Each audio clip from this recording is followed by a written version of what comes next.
a really neat concept of what we want. We want to be the most tech-forward complex that we can be. We have to be top tier. When the installation started happening and we got news that they were going to start putting up the first poles, the amount of time that it took them to put everything up was unbelievable. I came out here one morning and the next day it felt like the whole park was already up and running. The crew that was installing the lights, it was unbelievable. They worked in the worst conditions through the winter, negative degrees.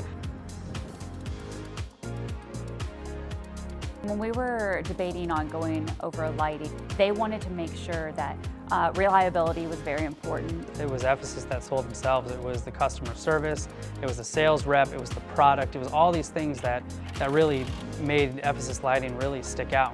We chose Ephesus Lighting so we wouldn't have to play catch up with all of those other facilities. We want to be the most tech-forward complex that we can be, and nothing was better. A couple things that we're about. One, we're about customer service, and so we want to make sure that we're giving people something that they might not have at another sports complex. The features that these lights have, like the paparazzi and the color changing and all those different things, are truly game-changing. So when a kid hits a home run and the lights sparkle, that's something that he's going to remember forever.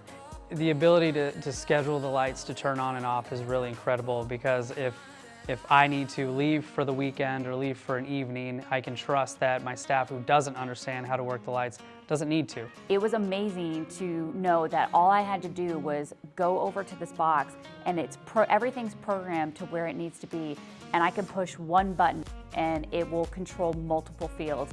And being able to have that user-friendly availability for me has been a game changer. At night, when the lights came on for the first few weeks, it changed the tone.